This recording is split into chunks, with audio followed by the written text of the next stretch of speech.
Hello everyone, welcome back to Arunodayam Creations. Today we are going to learn about Charles Darwin and his son Francis Darwin experiments on phototropism from lesson 5, coordination. Coordination lesson నుండి Charles Darwin and Francis Darwin చేసిన experiments తెలుసుకుందాం phototropism మీద. But before moving on to this topic we have to learn some points about responses in case of plants. ప్లాంట్స్లో responses గురించి first కొన్ని points చదువుకొని అప్పుడు experiment చదువుకుందాం. First, plants also show responses to stimuli like animals. యానిమల్స్లో లానే ప్లాంట్స్లో కూడా స్టిమ్యులై అంటే యాక్షన్స్కి రెస్పాన్సెస్ కనిపిస్తాయి. దే షో రెస్పాన్సెస్ టువర్డ్స్ స్టిమ్యులస్కి రెస్పాన్సెస్ చూపిస్తాయి. అయితే in case of animals they have both endocrine system and nervous system endocrine system రెండు ఉంటాయి కాబట్టి దేర్ రెస్పాన్సెస్ ఆర్ ఫాస్ట్గా చూపిస్తాయి వాటి రెస్పాన్సెస్ని. బట్ ఇన్ కేస్ ఆఫ్ ప్లాంట్స్లో వచ్చేసరికి they do not have nervous system or endocrine system, ఏ సిస్టమ్ ఉండదు. అందుకని ఏం చూపిస్తాయి అంటే దే షో రెస్పాన్సెస్ కానీ చాలా స్లోగా ఉంటాయి రెస్పాన్సెస్. ఆ రెస్పాన్సెస్ కూడా ఎలా చూపించగలుగుతున్నాయి అంటే ప్లాంట్స్ హ్యావ్ సమ్ కొన్ని కెమికల్స్ ఉంటాయి. We can call them as hormones అని పిలుస్తాము. Those hormones help in showing responses towards stimuli in case of ప్లాంట్స్లో స్టిమ్యులైకి రెస్పాన్సెస్ చూపించడానికి గాను ఆ కెమికల్స్ హెల్ప్ చేస్తాయి. That's why those chemicals are called as phytohormones అని పిలుస్తాం. ఫైటో హార్మోన్స్ ఏం చేస్తాయి ఆ హార్మోన్స్ అంటే they will help in showing responses towards light or towards water or towards touch, అలా కెమికల్స్ ఇలాంటి వాటికి ప్లాంట్స్ రెస్పాన్సెస్ చూపించడానికి హెల్ప్ చేస్తాయి. అర్థం చేసుకుంటున్నారు కదా. యానిమల్స్లో endocrine system and nervous system రెండు ఉంటాయి కాబట్టి ఏమైనా స్టిమ్యులై కలగగానే వెంటనే రెస్పాన్సెస్ చూపిస్తాయి. బట్ ఇన్ కేస్ ఆఫ్ ప్లాంట్స్లో వచ్చేసరికి ఏమవుతుంది, వాటిలో ఈ టూ సిస్టమ్స్ ఉండవు. అయినా సరే ఏమవ్వాలి, రెస్పాండ్ అవ్వాలి స్టిమ్యులైకి, లేకపోతే ఏమవుతుంది సర్వైవ్ అవ్వలేవు ప్లాంట్స్. సో ఆ రెస్పాన్సెస్ చూపించడానికి కానీ ప్లాంట్స్లో ఏముంటాయి, they have some chemical substances, we can call them as phytohormones అని పిలుస్తాం. ఆ హార్మోన్స్ హెల్ప్తోనే ప్లాంట్స్ స్టిమ్యులస్కి రెస్పాన్సెస్ చూపిస్తాయి అన్నమాట. అయితే ఈ చార్లెస్ డార్విన్ అండ్ వాళ్ళ సన్ ఫ్రాన్సిస్ డార్విన్ వీళ్ళిద్దరూ ఏం చేశారు అంటే చాలా స్టిమ్యులైకి రెస్పాన్సెస్ చూపిస్తాయి అనుకున్నాం కదా plants, light, touch, chemicals, water ఇలాంటి వాటికి రెస్పాన్సెస్ చూపిస్తాయి కదా. అందులో ఒకటి ఫోటోట్రాపిజం మీద ఎక్స్పెరిమెంట్స్ చేశారు. ఫోటోట్రాపిజం అంటే ఏంటి, ట్రాపిజం అంటే మూమెంట్ ఆఫ్ ప్లాంట్. దేనికి మూవ్ అవుతుంది, ఇన్ రెస్పాన్స్ టు ఫోటో అంటే లైట్కి రెస్పాండ్ అవుతూ మూవ్ అవ్వడాన్ని ఫోటోట్రాపిజం అని పిలుస్తాం in case of plants.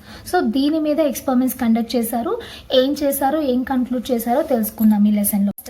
Charles Darwin and his son Francis Darwin ఏం చేశారంటే they had taken one coleoptile, ఒక కోలియోప్టైల్ తీసుకున్నారు. కోలియోప్టైల్ అంటే ఏంటి అంటే they have taken one grass seedling, మొలకెత్తిన గ్రాస్ ప్లాంట్ తీసుకున్నారు. మోనోకాట్స్ కదా గ్రాస్ ప్లాంట్స్ అంటే. మొలకెత్తినప్పుడు ఇది గ్రెయిన్ సీడ్ నుంచి ఇలా మొలకెత్తినప్పుడు ఫస్ట్ ఏం ప్రొడ్యూస్ అవుతాయి, రాడికల్ ప్రొడ్యూస్ అవుతుంది టువర్డ్స్ సాయిల్ వైపుకి రాడికల్ ప్రొడ్యూస్ అవుతుంది. Later it will grow as రూట్గా డెవలప్ అవుతుంది. నెక్స్ట్ ఇట్ సైడ్ వచ్చేసరికి మనకి ప్లూమ్యూల్ డెవలప్ అవుతుంది. Later it will develop as a స్టెమ్గా గ్రో అవుతుంది అనమాట.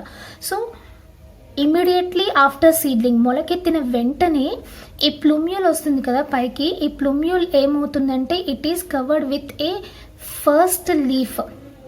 ఈ సీడ్లో ఉన్న ఫస్ట్ లీఫ్ ఈ ప్లూమ్యూల్ని ప్రొటెక్టివ్ షీత్ లాగా కవర్ చేస్తుంది. అప్పుడు ఆ పోర్షన్ ఏమని పిలుస్తామంటే మనం కోలియోప్టైల్ అని పిలుస్తాం. అర్థమైంది కదా. గ్రాస్ ప్లాంట్స్ మోనోకోటిలిడన్స్లో సీడ్లింగ్ ఒక గింజ మొలకెత్తగానే మనకి స్టెమ్ పోర్షన్ ఉంటుంది కదా, ఆ స్టెమ్ పోర్షన్ మీద ఫస్ట్ లీఫ్ ఏం చేస్తుంది, కవర్ చేసి ఉంటుంది. ఆ ఫస్ట్ లీఫ్తో కవర్ అయిన స్టెమ్ పోర్షన్ని మనం కోలియోప్టైల్ అని పిలుస్తాం. సో ఇలా కోలియోప్టైల్ని తీసుకున్నారు చార్లెస్ డార్విన్ అండ్ వాళ్ళ సన్ ఫ్రాన్సిస్ డార్విన్. ఏం చేస్తారు యాక్చువల్గా when coleoptile is exposed to లైట్కి అంటే సన్లైట్కి ఎక్స్పోజ్ చేసినప్పుడు ఏమవుతుందంట, it is showing characteristic bending towards light వైపుకి బెండ్ అయి గ్రో అవుతుందంట. ఓకే, దీన్ని మనం ఫోటోట్రాపిజం అని పిలుస్తున్నాం. యాక్చువల్గా ఇలా జరుగుతుంది. When coleoptile is exposed to sunlight, it shows a characteristic bending towards light, which we can call it as phototropism. So, ఇప్పుడు వీళ్ళిద్దరు ఏం చేశారంటే they had taken one coleoptile, ఒక కోలియోప్టైల్ తీసుకుని they covered the tip portion of this coleoptile with a metal foil, opaque metal foil. Opaque అంటే substance which do not penetrate light which do not yellow the penetration of light దాని ద్వారా pass చేయనివ్వదు.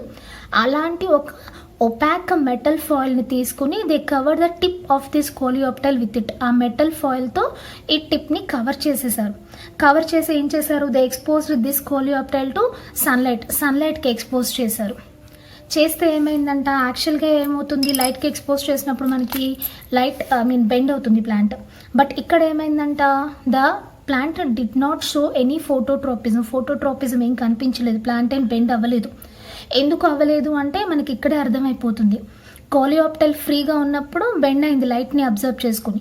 But ఇక్కడ మనం metal ఫాయిల్తో cover చేసినప్పుడు plant bend అవ్వలేదు అంటే అర్థం ఏంటి, the substance which is responsible for phototropism is present in the tip of the coleoptile.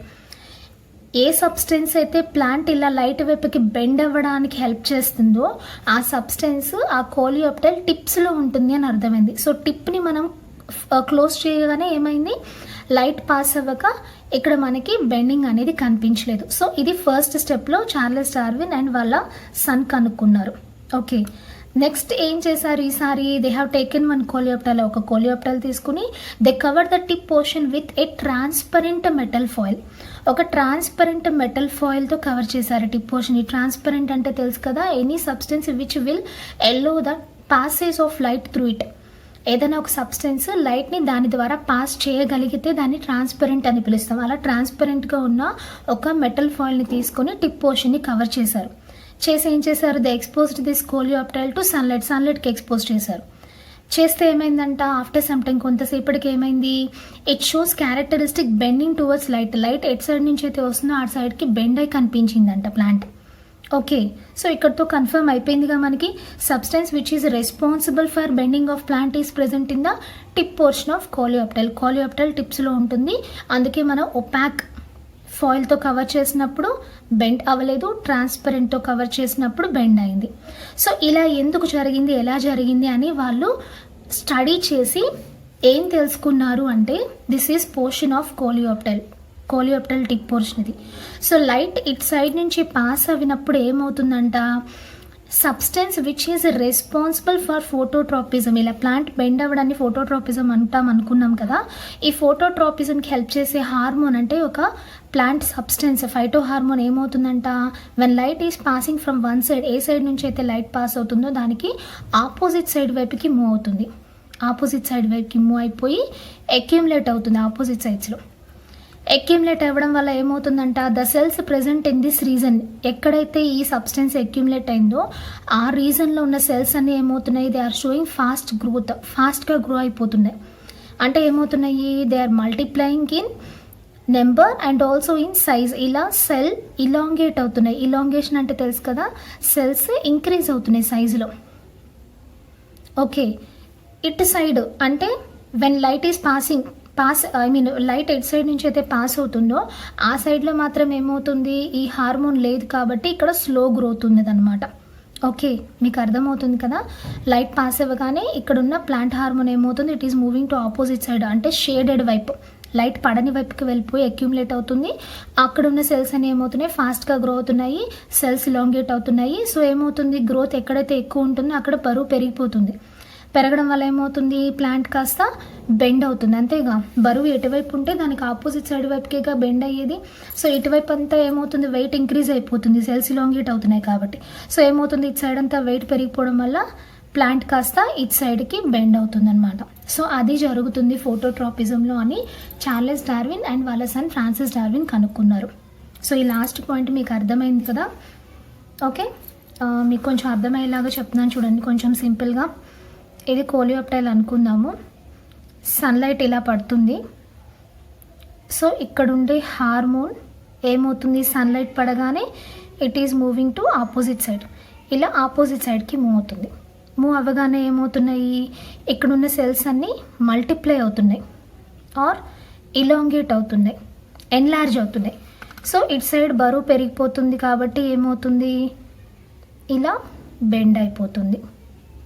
Okay, ఆ పర్టికులర్ టిప్ పోర్షన్ ఇలా ఆపోజిట్ సైడ్ వైపుకి బెండ్ అయిపోతుంది. సో లైట్ ఎట్ సైడ్ ఉందో అటు సైడ్కి బెండ్ అవుతుంది అనమాట. సో ఇలా జరుగుతుంది ఫోటోట్రాపిజంలో అని ఎవరు తెలుసుకున్నారు? Charles Darwin and his son Francis Darwin తెలుసుకున్నారు. ఓకే, అయితే they did not study about the hormone which is responsible for phototropism. ఈ ఫోటోట్రాపిజంకి హెల్ప్ చేసే హార్మోన్ ఉంది కదా, ఆ హార్మోన్ గురించి ఇంకా స్టడీస్ వాళ్ళు ఏమీ చేయలేదు. Latest studies were done by FW vent అనే సైంటిస్ట్ చేశారు. ఆయన చేసిన ఎక్స్పెరిమెంట్స్ గురించి మనం నెక్స్ట్ వీడియోలో తెలుసుకుందాం. ఓకేనా, ఈ వీడియోలో మనం ప్లాంట్స్ రెస్పాన్సెస్ గురించి తెలుసుకున్నాము అండ్ లైట్ పడిన వెంటనే హార్మోన్ ఎలా రియాక్ట్ అవుతుంది, ఎందుకు బెండ్ అవుతుంది అనేది తెలుసుకుందాం. ఓకేనా, ఈ వీడియో కనుక మీకు అర్థమైనట్టయితే లైక్ చేయండి, మీకు తెలిసిన 10th క్లాస్ ఫ్రెండ్స్కి షేర్ చేయండి. ఇలాంటి 10th class lesson videos and scientific fact videos కోసం నా ఛానల్ని సబ్స్క్రైబ్ చేసుకోండి. Thank you so much for watching. జై హింద్.